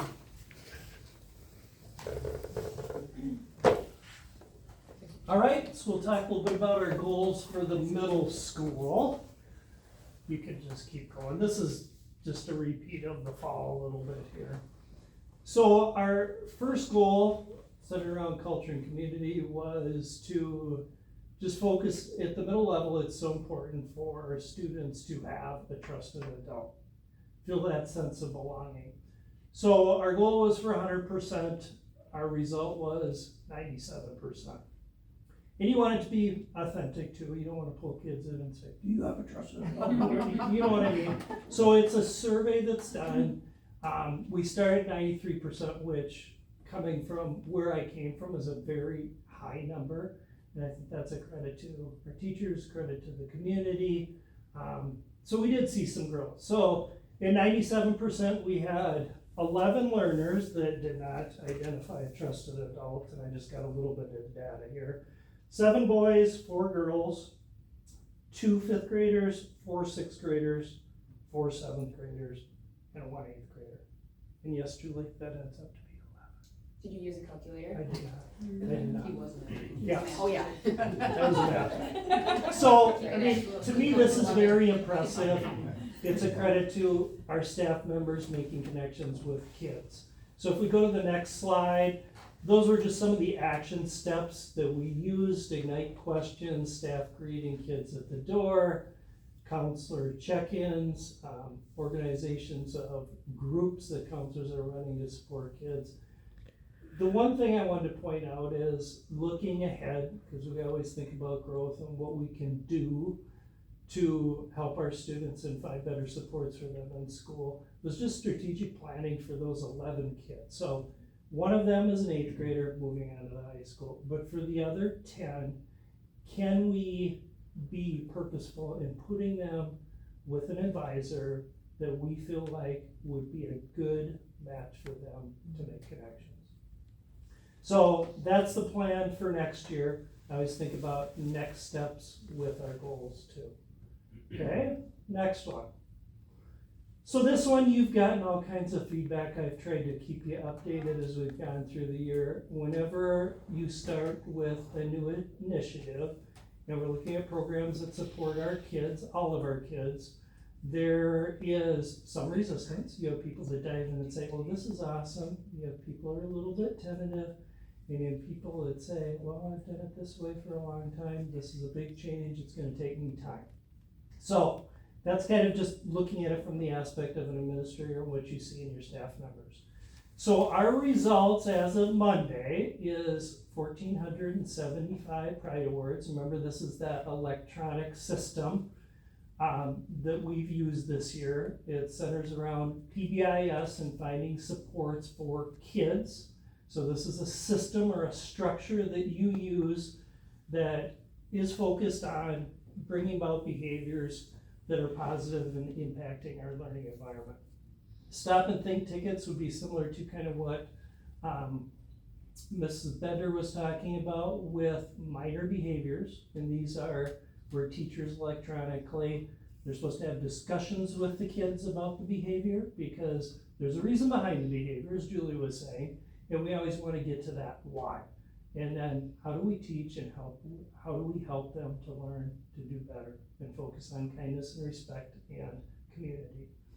So our ratio was 3.93 to 1. We didn't reach the desired amount that I wanted, okay? But I would say that we made positive strides. I received some positive comments from parents that they appreciate getting these. And along with that, we talked about our Monday awards, which we put on social media. All right, if you go to the next one. So just some thoughts moving forward. I'm always thinking about how do we bring more positivity and buy-in when we come up with an initiative that's school-wide that we feel like is important in supporting our kids. One of the things I feel is really important for me as an administrator is to dig into the data. And so when I say dig into the data, breakdowns by grade, breakdown by gender. And this kind of goes into also me looking at the office discipline referrals that we have. And I'll be honest, I think we need to have some tough discussions next year in looking at that data because we do have disparities. And when I say that, I mean looking at gender disparities. So those are tough discussions. Sometimes they create discomfort with people. But I think when we're looking at doing what's best for kids, we need to have those discussions. So now I will have some data to support for staff to look at and have some good dialogue about. One of the things I think that we need to continue to do and do better is in our huddle meetings, which is also known as our SOC meetings, focusing on the good and strength of students. In my meetings with some of our staff at the end of the year, I love my sixth grade. A few of my sixth grade teachers came in and they call them success stories. And they're just so much fun to hear. You know, how can we integrate that also into some of our positive conversations and encouragement of kids? All right, next. So this one there's a lot of data here. So I'm gonna try to just keep it straightforward and simple. Our goal was to increase our median percentile score in math from fall to winter, 6% in math, 2% in reading. You always wanna start with baseline data. 23-24, there was a 4% increase from fall to winter in math, 0% increase in reading. Remember the NWEA test is a normed test comparing kids to like age kids across the country. 8 to 9 million kids take the NWEA test, so it's comparing them to their peers. One thing with the baseline data that I think maybe skews this a little bit is we had a 6-8 building. That's what I had access to. We also had one grade that didn't test in the winter. So now I feel like I have a better grasp on the data since we converted to a 5-8. We got some data that we can build on. All right, next. Now I know this is hard to see. And there's a future slide that I'm going to just kind of talk about. So these are our math scores. I'm actually going to come up here because my old eyes can't see very well. So this, and Julie was talking about growth and achievement. So the top this is for the whole school from fall to winter, looking at the median score for growth. Ideally, you want to be, the 50th percentile would be average. Okay, so you like to be above that. Our achievement score, the median was 61 in the fall. It was 62 in the winter, okay? So when you look at a graph like this, Mr. Hahn could probably describe this better than I can, but if you look at a quadrant graph, okay, you got your y-axis, you got your x-axis, and your kids are looking at this as algebra. And then you have 4 quadrants divided up into that. This is the 50th percentile for growth, and this is the 50th percentile down here for achievement, which you can also see up here. So ideally, in a perfect world, we want to get all of our grade levels up to here where they are showing higher achievement and higher growth, okay? So in this graph of our school, it puts our school average right here, which you can see those numbers align here. And then looking even deeper, this is our 6th grade. So you can see very high growth, okay? Our 8th grade, very high achievement, as well as some growth there. This is our 6th grade, and this is our 5th grade, okay? So that's something we need to consider and look at, all right? So some highlights from the math that I kind of just talked about. We had 3 grades that were located in the higher achievement, higher growth category. 3 grades experienced above average growth and achievement. The 6th grade growth median was tremendous at 71st percentile, and the 8th grade growth median was at the 64th percentile. I know that's a lot, so I'm trying to give you the information that I would think would be important to you. All right, next. All right, reading. So kind of the same spiel here. 55th percentile for median growth. 57th fall, 57th winter. Okay, remember this is comparison. So when they go 57th to 57th, that's comparable to other kids. That means they didn't achieve any. It doesn't mean that they didn't make achievement increase in scores, okay? Because it's comparing kids same age in the fall to those kids same age in the winter. So as we look at this again, here's what we got. Give you a kind of a brief rundown here. And if you ever want all kinds of data, I've got it here. As far as our grade levels, just to give you a breakdown, this would be school. This is 7th grade. This is 8th grade. Remember achievement this way, growth up and down. And then we got 5 and 6, okay? So the highlights I would say from the reading, 2 grades located in the higher achievement, higher growth category. 2 grades experienced above average growth and achievement. Our 7th grade achievement median increased by 10%. Our 7th grade ELA teachers were so excited about that. 5th and 8th grade achievement medians increased by 4 and 3%. So I feel like as an administrator, I've got some better data here now for my building that, just looking ahead to help guide some of our decisions. If you go to the next one, I went through this, the next one. One thing we're looking at is just kind of updating and aligning some of our curriculum maps. Also working with Amanda, our 5th grade is going to be moving over to Big Ideas curriculum, which aligns with what our 6th, 7th, and 8th grade will be using. Questions? You said 6th, 7th, and 8th grade are currently using Big Ideas now? Yes, yep. So now the whole middle school will be aligned using the same curriculum, which I think there's value in. And this is a natural rotation time. Julie was able to update her buildings, and so we at the crossroads of, do we stick with what we know, or do we merge with the rest of the building? So we decided to change, so. It offers more flexibility for people and shared grade levels as well. Awesome. Thank you. You bet. Thank you. Thank you.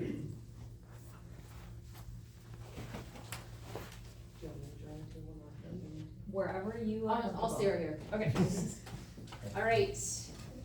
Again, kind of a lot of repeats from the fall to now. So we had 4 goals that we set at the high school level for throughout the school year. So you can see attendance was our first goal. It's probably the worst part of our jobs. It's awful, because it's like behavior all the time, but you're also dealing with a lot of things at home that are uncontrollable by our student and by us, and so that impedes a lot of what we have to work with. And at the high school level, which was new to me this year, 18-year-olds don't have to come to school. They don't have the same laws that other kids do. And so obviously they still have to graduate and pass classes, and that depends on when your birthday is, and there's all these other things. You still have to come to school, yes. But there are just other factors there that make it a little bit more challenging in some situations. So at the beginning of the year, our attendance rate was 93.6. Anything above 90 in the state is rock star. So our goal was to maintain or increase.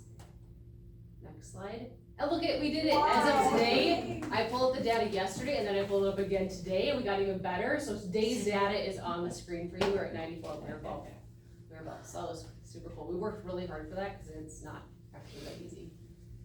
Then the next thing was just looking at our learning model as a whole at the high school and digging into some of our academic achievement pieces.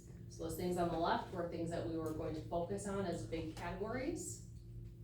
Next slide, okay. And then we focus a lot on our schedule reflection, kind of planning for next year, digging into what we're already doing right now and thinking ahead a little bit. So our WIN placement, we changed that for this year. We moved WIN after second period this year. Probably 95% of the people that we've talked to or surveyed so far liked WIN after second hour, found it more valuable during second hour. Now we changed it back to the end of the day for third try, because that's when we have so many early outs. And then that still gave our seniors that senior privilege that we thought they would probably miss more, but actually their feedback, the senior feedback, was that it was actually more beneficial for them to have WIN earlier. Addie? Yeah. Agree? Okay. So that's, oh, we go back one more slide. Thinking ahead to next year, we are making algebra year-long, so that will be a change for us and for our incoming students. We were pretty strategic and we replaced some of our math classes. We had to be a little bit more strategic with algebra being there and taking up spots all year long, and then where does geometry and algebra 2 go, trying to limit as much gap as possible, because that's a problem with the trimester. So trying to pay attention to how much of a gap kids have with summer and then where they have their next math class. Also trying to be strategic in where AP course placement goes. So just for an example, next year we'll have AP language and AP lit taught by 2 different teachers next year. So we're able to place them at the exact same time, because there aren't kids that are gonna take both AP English classes. So we'll put them at the exact same time because we have 2 different teachers. That eliminates something else later being a problem. So just trying to be strategic about where those classes go. Same type of thing with our special education department. Of course, we try to get our special education students into as many electives as possible, but their core areas have to be the priority. So trying to be strategic again about where those are placed against our general ed math courses or English classes, and making our special ed teachers' schedules pretty specific. And then looking into next year, I don't think kids are super happy about this, but we're restructuring what our study halls look like so that there's a lot more academic focus that has to happen during those study halls instead of, hanging out and sleeping and taking an 80-minute break. So they're not super excited about that, but that we only have about 9 kids in a study hall scheduled for next year. Otherwise we scheduled everyone else into classes. And then being strategic again about youth apprenticeship, trying to sign up as many kids who currently have a job that can sign up for youth apprenticeship.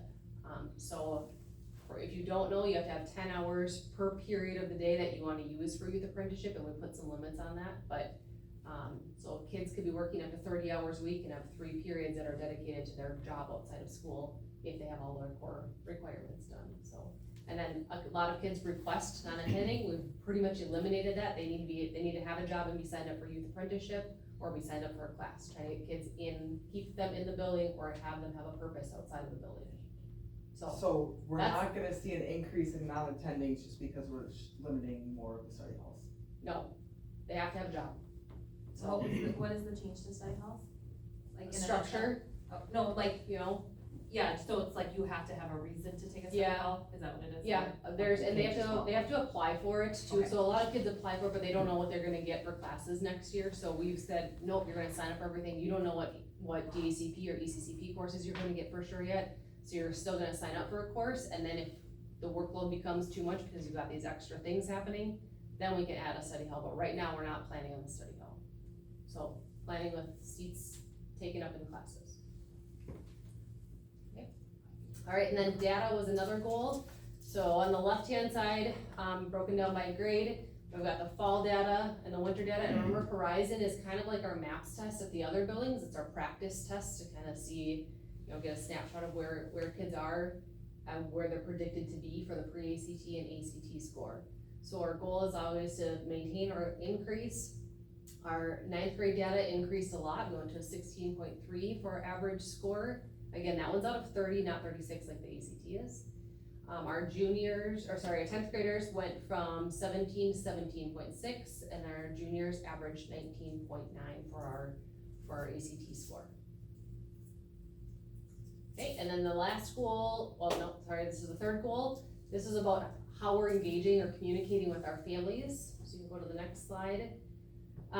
We try to offer some different things this year that we haven't done in the past. So during conferences, the counselors and myself were in the LGI, and we had sessions about all the different things that maybe we just don't know about until our kid is at that point in their education. So dual enrollment, the AP offerings, how that works, advanced standing, all those different things that are just kind of unique programming that, again, people don't really pay attention to until your student's at that point. The new one was the CNA program, partnering with OMC this year. We've had 11 kids go through the program this year, and then we'll have 8 go through it next year. They switched it to 4 and 4. We share with St. Clair Falls. But they go to OMC in the morning. So it's been a really cool program for those kids. And then we also had our counselors do a really good job with our WIN sessions this year and being really focused in talking with kids about what do you want to do for your future career? What should you be focusing on in school here? How do we get to that career or whatever life looks like after high school? And then registration for courses and ACT prep. Lots of different sessions that our counselors put on. Oh, back one more. Okay, kind of looks similar, but student presentations, so offerings that we had kids go to just learn about what's outside of school or outside of Osceola. We had Hans Hipsch come back, and he didn't come back, he's actually not even in the country, but he did a Google Meet with us and talked about his experience through the Peace Corps. We did another session with Nick Rodney, and also another graduate who works for a company called Love Green. We had a surgeon come on and just talked about what it's like to be a doctor. We had the Balkan company that's in the industrial park come and present to kids about their programming. Same thing with our welding program. Northwood Tech came to us, and obviously we've got a lot of military people that come. But then we also send kids out on different tours. So we do our junior scout, Eau Claire, River Falls, and then Northwood at Rice Lake. We brought some kids and adults to Northwire, and then we did the Feed My Starving Children. So just different things that we tried to do this year to get kids out. Amanda, yep. Those student presentations, do kids pick to go to those, or those like to a certain grade level? Kind of both, kind of just depends on the topic. Okay. So like the Love Green one, we did a lot of our shop kids were all invited, those classes were invited. Okay.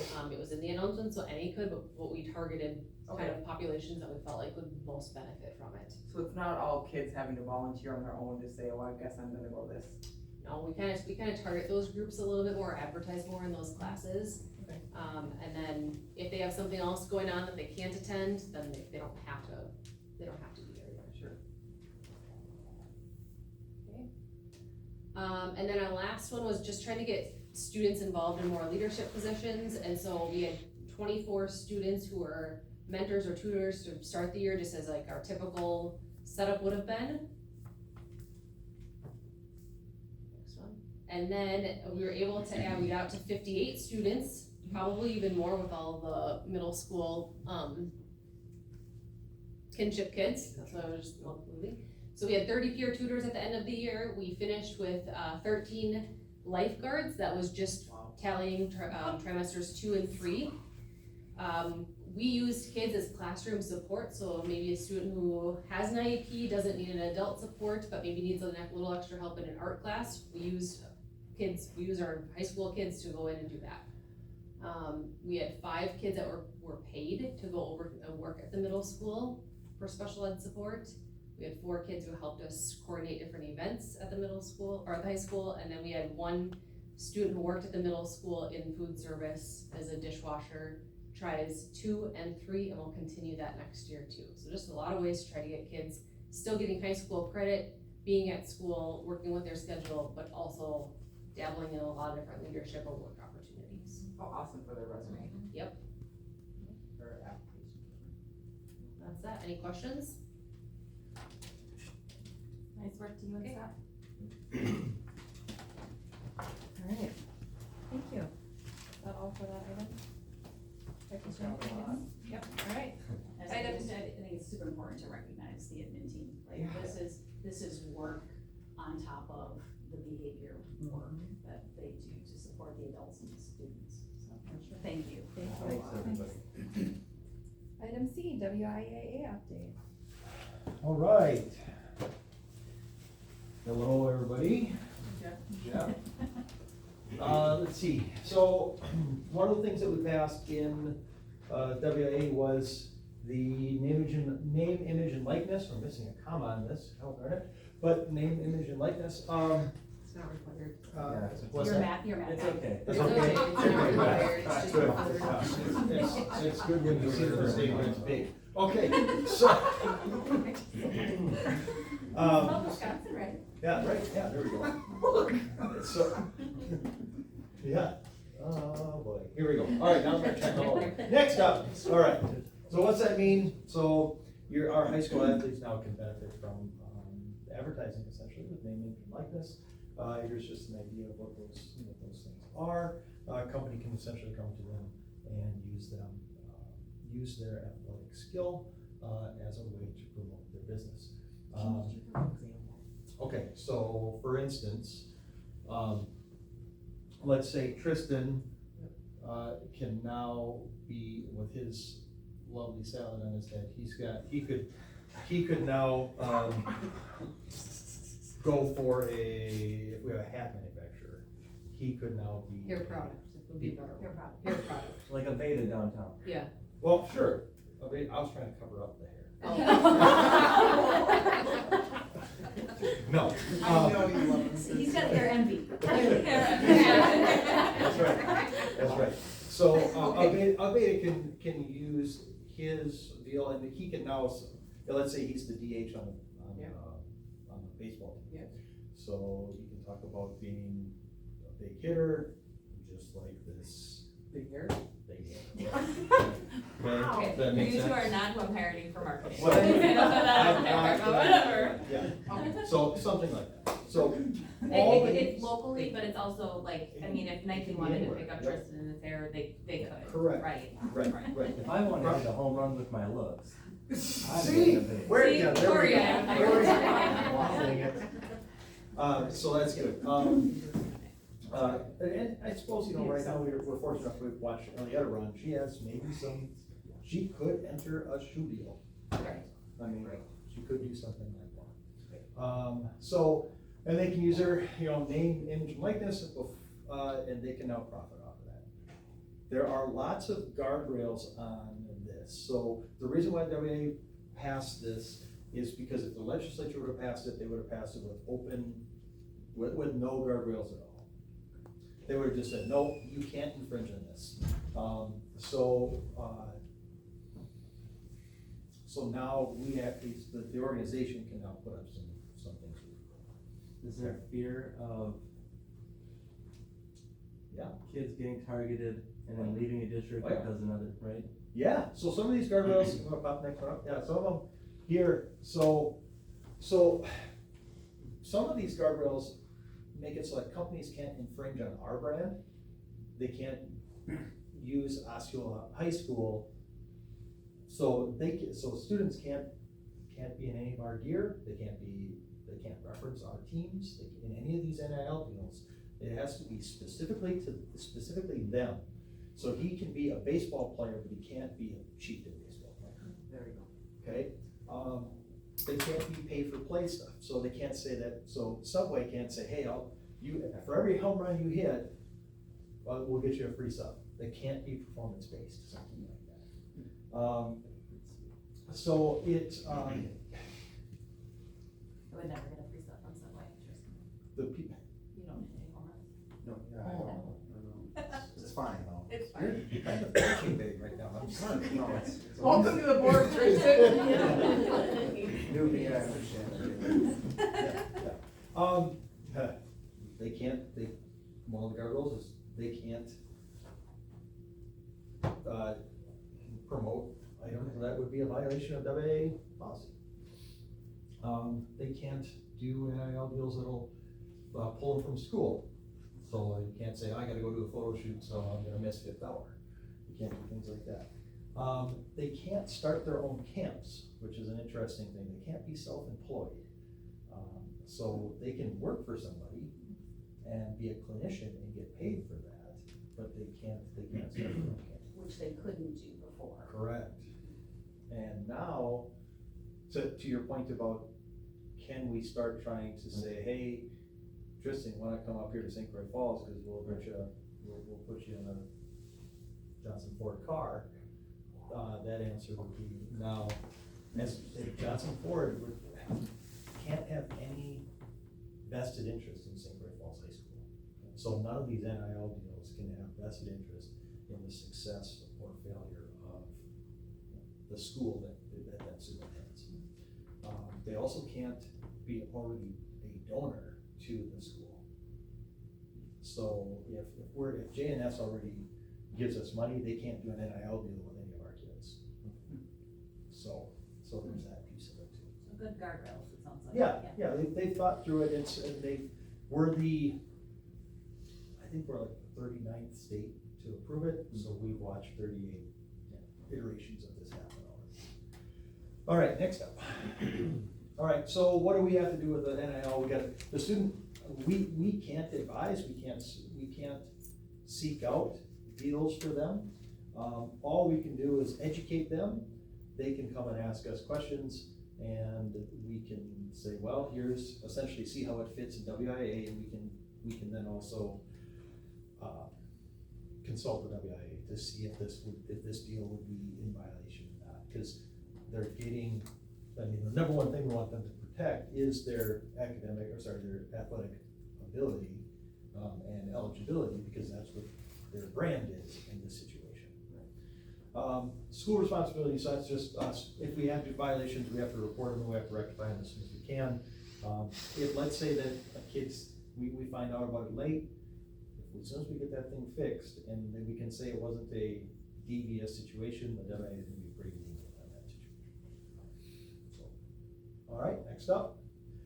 So there's a 48-minute informational Zoom meeting that we're not gonna watch right now. I watched it twice. They're really exciting. But this is more so that when this goes into the board documents, this QR code will take you to it, and then that's the passcode to get in. So if you're interested in listening to it more, it is put on by Influential Athlete. So the Middle Border Conference has contracted with Influential Athlete. Many of the conferences in the state have done that as just an education curriculum and materials that we can communicate with our students and our communities and our parents on how the change affects them. So it was actually fairly interesting, and she does a nice job of getting through a lot of information in 48 minutes. So, all right, next up, and this is just, we're getting everything through Influential Athlete. It costs us $506 a year to get all of their accounts. Did they use a mental health thing too?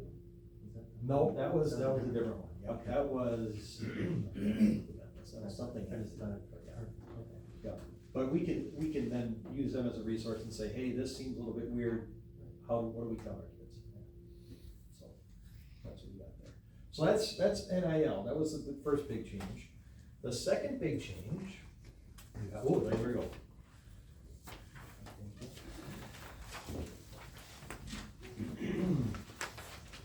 Does anybody have questions about any other question about NIL?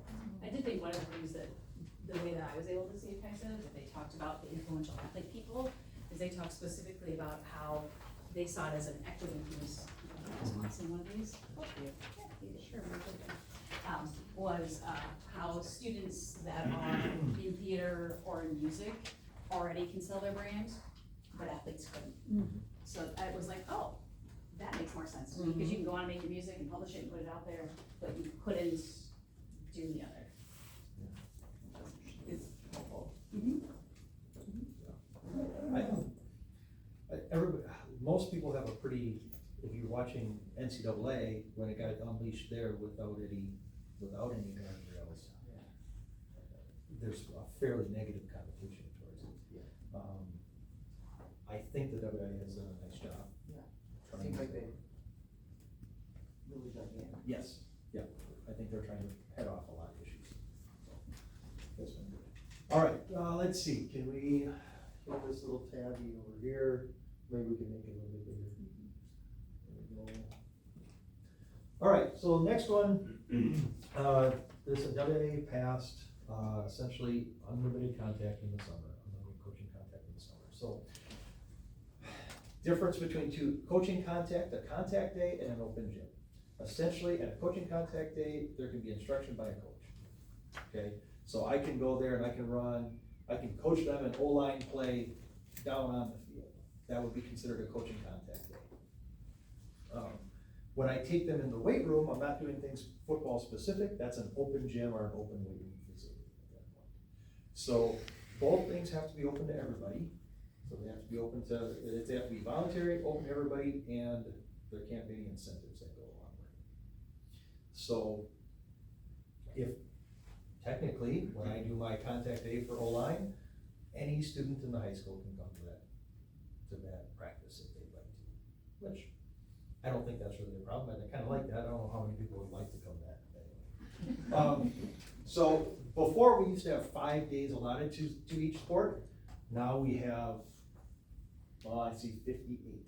We've got a 58-day summer window. We are really, really lucky that our coaching staff, when we met about this, they are not going gangbusters. None of them are saying, hey, I wanna practice every day, I wanna get going on this. And really, we can win state championships if we practice every day. Well, right, but you're gonna have pretty grumpy, small teams. There is a dead week. They put a dead week in there from July 1st to July 6th. So no contact during that. Open gyms can still happen. Legion ball can still happen. That was a little bit of a gray area, but because that's really non-school programming, that's not run by us, they're not subject to WIA rules. So their big 4th of July tournament is safe in this situation.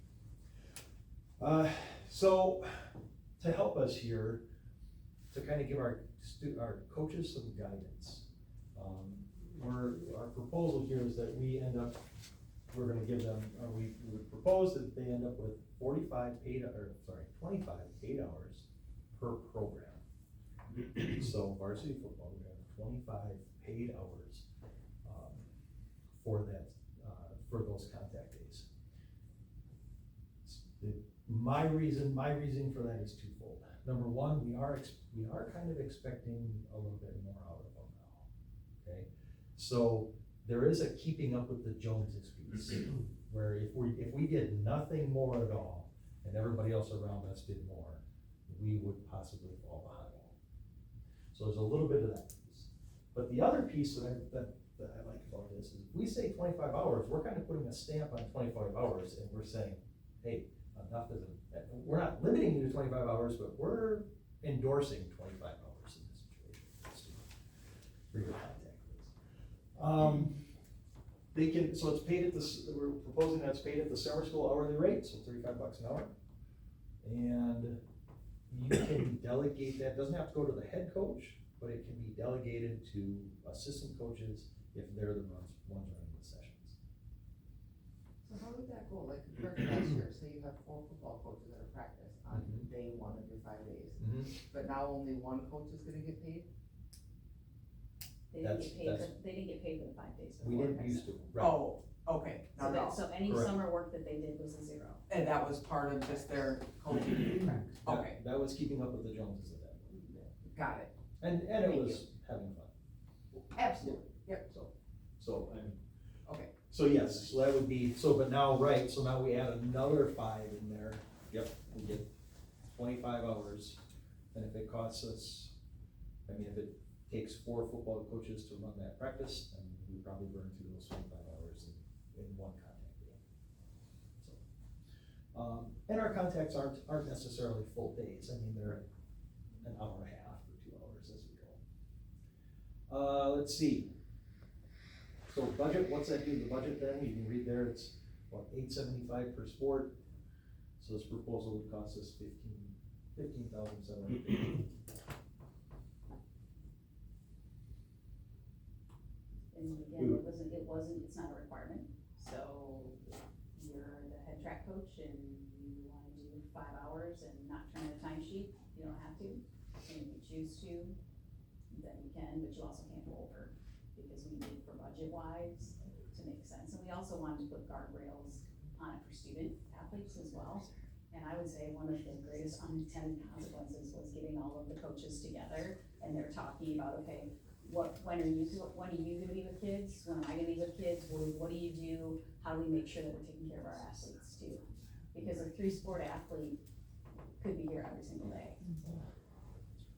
So Jeff created an amazing Google Calendar and you can see where all the events are. It's also gonna be helpful for the office, somebody calls. Right. One time's practice. Right. So. Right. So that'll be hopefully useful. We would timesheet in June and we would timesheet in July. And I do think it's important to note too that this was a vote and our district voted no. We didn't want to have wide open all summer long. And didn't go our way, so what do? We take the plan, move forward, and we do what's right by staff and students. In this model, we know one of the middle border conference schools is doing this kind of model, trying to get out ahead of it, as opposed to wait for the coaches to come and ask. It feels very proactive. It was, and yeah, we are now ahead of the curve a little bit. At the last AD meeting, they hadn't gotten to this point yet of thinking about how they were gonna cross this road for some of them. Right. So I they see you're still doing like, crap, I can't think of it in the weight room and stuff. Yeah, speaking of strength in the morning. Yep, Thank you.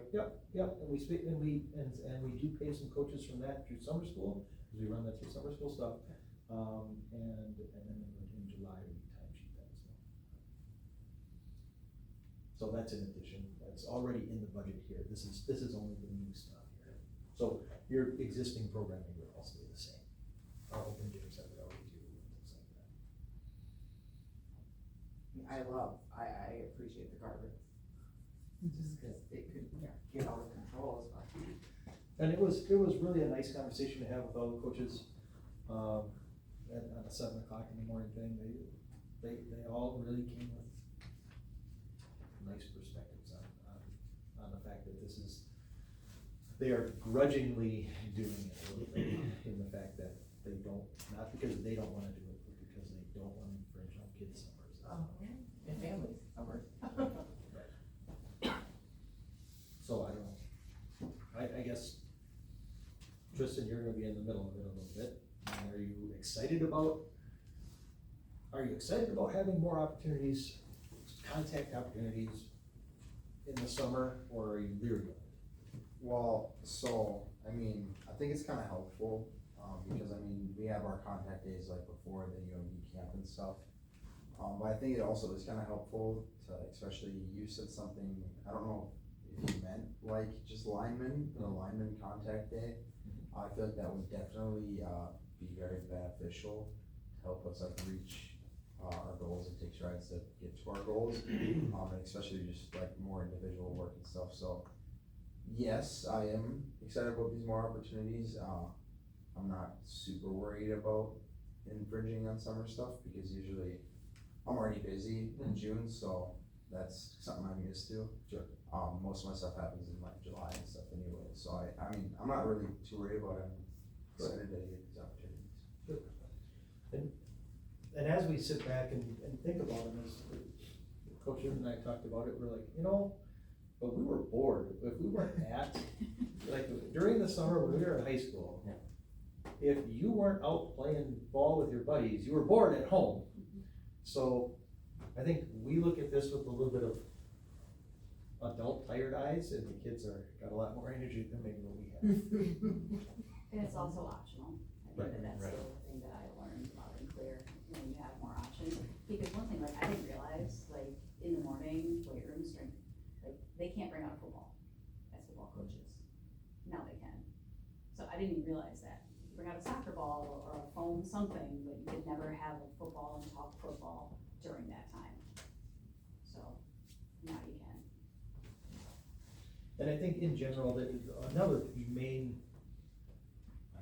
great thing for this is our summer league stuff. So basketball summer league, volleyball summer league, our coaches used to be, if you coached at those summer leagues, that counted as one of your 5 contact days. So you had to try to find somebody else to coach that was non-staff to coach at these things. I think it's a better situation when it's our experts, people that we hire to coach those sports, coaching those summer league opportunities. Because now there's still contact days, but we have unlimited. So we'd like to give it a try. They would log the athletes that are attending as well, right? Because this isn't time for coaches to plan. This is time for direct contact with athletes. And kind of let you know what we find out from the summer. Bring back the report like in October, November. And Jeff's not busy. And then So that's not October, November, that's. and as you can see, we have money in the budget and new salary line, so we can manage it, build it in. Because the other option is to do nothing and expect more. Yeah. And I don't think that's who we are. None of us wanna spend more money, but we also know that programming for kids is important. And I think it's worthwhile to say that we have a lot of coaches said, this is really a nice thing, but you wouldn't have to do it. And it's like, well, it's right, but it's the right thing to do. Get kids up and going. Yeah. Like, I remember the first 2 weeks of football was miserable. You didn't do anything most of the Yeah, summer. right. So you can kind of stay angry, kind of, Yes. if you had your pace. Yep. And likewise, most of our coaches, our teachers are already giving above and beyond their days, their times, things for their own classrooms, and so as coaches, you're already doing those things. So it's kind of us holding up our end of the deal too, of saying, we support you in that as well, right? So. Any other questions? Mm-mm. All right. Thank So I'm gonna you. go sit down. Thank you very much. Thanks for being here, Jeff. So with that, that brings us to our next regular meeting. We did cancel the June 11th meeting, so our next regular board meeting is scheduled for Wednesday, June 25th, 2025 at 6:30 PM in the district office conference room. Of note, we may add committee to it, because we don't have committee in June, but we'll decide as we get a little closer, if the agenda warrants it. Otherwise, as of right now, we're just planning a 6:30 meeting. Does that sound okay with everybody? All right. With that, I would entertain a motion to adjourn. Okay, Seth? James? Any further discussion? Seeing none, all those in favor say aye. Aye. Opposed would be nay. We are adjourned. Thank you, everybody.